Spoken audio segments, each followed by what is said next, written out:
Ahoy people! Vandiverse and the Vandiverse Gaming channel here with another video on Pathfinder Kingmaker. Today's video I just want to cover the companions that have joined my party since the beginning. I think I've pretty much explored all the areas to this point that are finished where you would get companions. Granted, it's only alpha. I'm sure they're going to complete other areas and you might gain more companions than what I'm going to cover in this particular video. But with all that being said, I want to cover at least where the companions are, where you pick them up, and kind of, you know, what they start out as, and it's kind of up to you to see what you want to do with them. So let's get started here. So basically, I'm just going to go into my little companion guide here.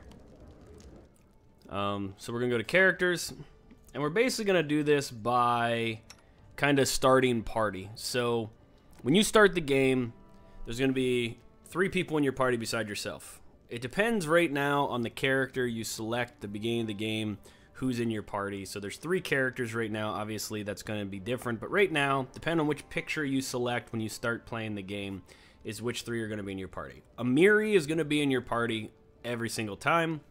And then you might get Lindsey and Harem. You might get Valerie and Lindsey. And you might get Valerie and Harem. So those are the ones that you're going to start with. So I'm going to cover those first. And then we'll kind of explain where you pick up the other characters throughout the rest of the game. So Amiri's in your party all the time. I'm level 10 pretty much on all my characters unless I did not level them up for not use. Amiri starts out as a barbarian. Basically, she is probably your biggest damage dealer early on in the game. She doesn't take a lot of damage to the face. She's just more of a damage dealer. But like at level 10 here, you know, she gets her rage power. I took renewed vigor on this particular character, regenerative stance, animal fury, and then beast totem. I wouldn't have taken these. Probably I shouldn't have. I would start out with animal fury with her. It's just another bite that you can do damage on. And then also I'd get this beast totem, which gains you armor. There's another one which basically you get even more damage, but you take more hits. And then kind of up here, you know, toughness, extra rage, power attack, extra rage are the feats I picked up for her, and so on and so forth. So you're going to start with her. She's your main damage dealer with her 2-handers. Yeah, like I said, she's worth every penny of being it. When I first started playing the game, she would die instantly because I didn't know what I was doing. But once you figure out the game, you send your tank in first, and your tank gets everyone to attack him. Then you send in all your damage dealers. And it's just ridiculous how much damage she does, especially when she has rage on. I mean, there were some fights early on in the game where she was the only one that was doing anything because I didn't know what I was doing. The next person you're going to get is probably going to be Valerie. Valerie, you will get her sometimes. You might not get her others. I'll tell you when you can pick her up otherwise. So Valerie's going to be your fighter. She's going to be your main tank. Basically, you know, full heavy armor, shield, sword, the whole works. I mean, she's really the one that I put tanky. Now, granted, I don't know much about Pathfinder, so I'm sure people could build her much better than I did. You know, there's a lot of things I put on her that I didn't know what I was doing, but she's your main tank. You're probably going to need 2 or 3 characters that can tank in this game because there's no real taunting, and sometimes you get attacked from multiple sides. So the other character I like to actually use as a tank besides her is actually Lindsey. Lindsey, you also should get in your starting party. You may or may not. She's one of the characters that you may or may not. She's a bard. I didn't know how to use her in the beginning, but her inspire courage T, courage with a T in the middle because they misspelled it, is a huge thing for your party, especially early on. The buff that this provides, it's just worth keeping her in your party, along with Amiri for your damage and Valerie as your tank. As well as the spells she gets. You know, she gets some heals early on, which is very helpful if you don't have Harem in your group who's a cleric, or until you can get Tristan, who's another cleric. She's going to be your main source of healing as well. So those are the 3 that you may get in your party. The other person is Harem. You can also start with Harem. Harem is a cleric, but he's more of a fighter cleric than he is a caster cleric. He's much more fighter damage, where if you look at Tristan has way more wisdom and charisma, not near the strength constitution. He just has dex have a thing on him, but He's definitely much more of the healing cleric, where Harem is more of the tanking cleric up front in the fray, which you could build him probably to be a tank if you wanted to. So those are the 4 that you're probably going to end up starting with. You're either going to start with Harem, Valerie, Lindsey, or Amiri, a combination of the 4. And I'm sorry, a combination of 3 of those 4, depending on who you select with your main character to start your group of 4. Now, after you start the game, your first location is going to be the Ancient Tomb. When you go to the Ancient Tomb, if you have whichever character you didn't have in your starting group, whether it be Valerie, Lindsey, or Harem, you have a choice to pick them up, or you have a choice to pick up a person named Jethel. So Jethel, or however you want to spell it, you'll have an option to do diplomacy with one of the 2. If you don't succeed in your check, you don't get either of them, and you'll have to get them later. But if you do succeed in your check, you can choose which one you want. If you have Harem in your group and you have Valerie in your group, you're going to want to pick up Lindsey. If you have Lindsey and Harem, you're probably going to get Val. If you have Val and Lindsey, you may pick Jethel over Harem because Tristan's going to come down the road. It's just really all up to you. So Jethel is a level 10 Inquisitor right now. You get her as an Inquisitor. The one thing that's kind of a pain is she's undead. And so because she's undead, she needs inflict wounds in order to heal, not cure wounds. So when you're doing your AoE heals with your cleric, it really doesn't affect her. So it's kind of a pain in the butt. That's why I don't usually use her. But from a damage standpoint and from a utility standpoint, she's pretty darn good as long as she's not taking damage and wasting all of her heals on herself. Other than that, I mean, she's really good to have in your party, but you just have to deal with the fact she's undead, and so she heals by taking cure or inflict light wounds, inflict critical wounds instead of cure. So those are going to be who you're going to get up until the Ancient Tomb. When you're heading from the Ancient Tomb to the Thorn Ford, you're going to get attacked by this group of, I don't know what they're called. They're some kind of league, and basically you're going to find their little camp, their encampment. If you go to that encampment, you're going to be able to rescue 2 people, and that's going to be Octavia and Regongar, however you want to say it. Regongar is a magus, and Octavia starts out with 1 in Rogue and 1 in Wizard. So you can kind of choose how you want to do it. It really depends on your main character, in my opinion. You know, if your main character is stealthy and has Trickster, if you want him to be kind of the trickery type, then it's probably worth building her Wizard. But if you want another good Rogue, it's probably worth building her Rogue. Now, you will get a Rogue down the road, but it's like way down the road. So it's kind of nice to have 2 people to do certain checks, because if you fail with one, you have a second one to try and do it. So you definitely want 2 people that have trickery in case you fail on the first one and you didn't save, or you can run around with one. Just make sure you save before you unlock any chests or do anything that would require a skill check that you might fail. So that she's kind of nice. You can choose to build her Wizard or Rogue.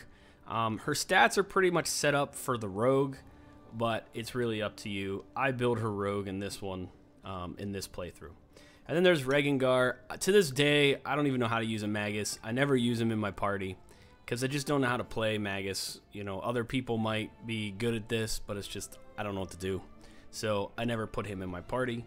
However, you will get him at that whatever league encampment that you find Octavia as well. After you do those, you're going to find this abandoned hut. You're going to go to it. You're going to get a quest to go back to town. You're going to go to town. You're going to speak to a guy, and he's going to send you to this place called like the Temple of the Elk or something like that. That is where you're going to pick up your next party member, and that is going to be Tristan. Tristan is much more of a healer than what Harem is, so you know, he's really good to have in your group as a healer. He can off-tank if you really want him to. I mean, you can get him to build his AC. I'm sure you could probably take a feat that allows him to wear heavy armor. And then, you know, he can probably get combat casting or something in the back. But, you know, having the cleric to do the AoE heal with their channel, this extra channel they have here, you know, channel energy, it's kind of a nice thing to have, to be quite honest. And especially as you get higher, you can see it does 5d6 at 5th level, 66 at 6th. So at 10th level right now, it does 10d6. So it can heal up to 60 damage across the parties. So it's really nice to have. And if you do extra channeling, I mean, I think at this point I can do it like, God, I don't even know how many times. I can do it like 15 times or something like that, maybe more. It's just really nice to have. So I prefer Tristan in my party over Harem, but that's just me. You can pick and choose which type of cleric you want. So pretty much after you get Tristan, the next stop you're going to go to Old Sycamore. You're going to fight in this little kobold camp. And when you get to the kobold camp, whichever character you did not pick up at the ancient tomb will be available for you in the kobold camp. So let's just say you got to the ancient tomb and your choices were Jethel and Valerie, and you didn't choose either of them. When you get to Old Sycamore and you go to the kobold chief, you're going to find them in a cage, and you can get them both to join your party at that time. If you picked one over the other, you're going to find them in the cage. So normally what happens is I pick either Lindsey or Valerie, and then Jethel usually ends up in the cage in Old Sycamore. So it's up to you on when you pick and who you pick in the ancient tomb, and it also is up to you on who you start with, which kind of dictates who's going to be available when you get to Old Sycamore, but that's kind of how it works. If you have any questions, put them in the comments below, and I'll do my best to explain it a little bit better. So after that, your next character you're going to pick up is Jubilost. So Jubilost is the one who is found right after you get your barony. So you beat the Stag Lord, you're now a Baron, and there's like a ford in Skunk River or something like that is the name of the little area. It's right to the left of your barony. And basically his cart is tipped over and he needs your help to get it out. And you kill some kobolds and this and that, and then you basically unlock him. You might not unlock him, so just make sure you save before you do it. You have to kind of save his cart for him to be your friend, and that's kind of, sometimes it works, sometimes it doesn't, so I would just suggest saving before you talk to him so you can make sure you do it in the right order. Now, Jubilost is an alchemist. He's pretty good to have in your group if you like the alchemy side. If in the options you uncheck the snap to target for AoEs, he works out a lot better because then he throws the bomb in the area that you target, not attached to a guy. And so if you know how to work the game right, he actually is pretty cool to have. I enjoy playing him. There's just, you can only have 6 people in your party, so picking your team of 6 is very dependent on, you know, who you want to have in your party. And sometimes having the alchemist just isn't worth keeping in my party, so a lot of times I don't necessarily include him when I go out and explore. So after Jubilost, probably the next person you're going to end up getting is going to be this gentleman here, Ikundayo. Ikundayo is basically a ranger. I put 1 point in rogue with him. Maybe he had 1 point in rogue. I don't remember if he started with 1 or if I put it in. I believe I put that in. I'm not 100% sure. But in any event, you'll find him. He's basically in the ruined tower, which is kind of to the bottom left map. If you watch my map guide, I think it shows on there the ruined tower. It's right south of Sunk River, and you'll see it. It's on your map. It's always on there, even if you don't undo the map. As long as you have it checked to see map locations, you'll see it. So when you come in from the north of the map, you just make a left and you head over to the right side of the map, and you should find a dog, and the dog will lead you to him. And then based on what you say, you can have him join your party as well.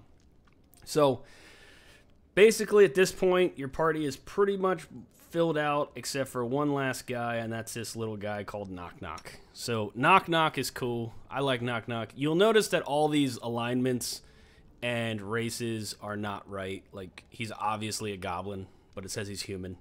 They're still flushing that out. Obviously, it is, you know, beta. I mean, most of them are correct. All these guys are human and half-elves. It says what they are. However, this guy, they just don't have goblin built as a race, I don't think yet, and that's why it says he's a chaotic evil human. But Nok-Nok is a rogue through and through. He's going to be your best rogue that you have. So that's why Octavia, if you don't want to build rogue on Octavia, you will eventually get Nok-Nok. But he's in the third area of the zone of the map. So in the first area, it's like levels 1 to 5.